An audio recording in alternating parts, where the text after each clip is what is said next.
post-Thanksgiving weigh-in? Pretty satisfied with that weigh-in considering the amount of food I did eat on Thanksgiving. I'd estimate anywhere between 5 to 6,000 calories, but not too worried about it. We have a lot of time, and you have to enjoy the holidays. I'll just take the refeed out this week and continue on with normal macros. Here we're doing 225 on squats, like last leg session, except we're doing 4 sets of 10 instead of 4 sets of 9. I had a ton of energy, most likely because of the nice refeeding I got on Thursday. And I pretty much felt like I could do this walking into the gym, and I wasn't surprised when I did it. Did do it, did it. When I did do it, given, my mental state, physical state, how I was feeling, and what have you, I'm not squatting in a real squat rack with a safety bar or anything. That may concern some.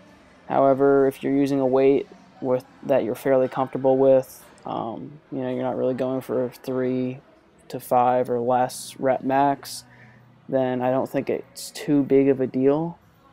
I have failed on squats outside of a rack before. The bar kind of falls back, but I mean, I guess you could get injured if you don't know what you're doing, so I wouldn't suggest everybody do this. Rack's always safer. But anyways, my form on the second set looked a little shaky at some points here. What I've been trying to do is keep my knees out.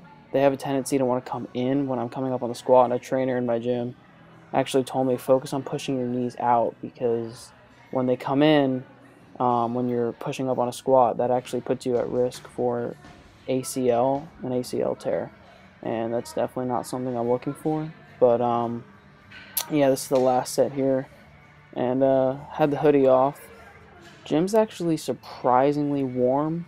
They're keeping it nice and warm this winter, so, well, I don't know if it's technically winter yet, but it's warmer than it was in the fall because they have the heat on now instead of the air conditioning, so it's good. I'll be able to work out like it's summertime inside in the winter, sort of, but then you go back outside into the snow, and you're putting on your hoodie and pants. But yeah, this was the last set here. Really not too much of a grinder, to be honest. I feel like I grinded more almost on the last workout with sets of 9, but we hit leg press for 450, 10 plates, 5 on each side for sets of 12, and hack squats here for sets of 12, I believe. Also, I cut it a little short for time's sake, but there's 3 plates on each side there.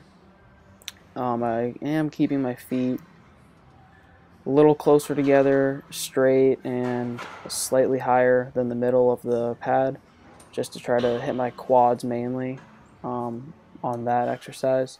And then I go unilateral on the leg extensions, really just because my left quad, I don't know if you could tell, lags behind my right.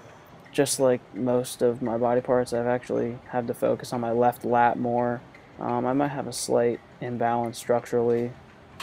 Probably could be fixed with an adjustment or something, but haven't been to the chiropractor in a while, so did some lying leg curls here. Also did seated leg curls. Hamstrings are probably my weakest body part, and then calves.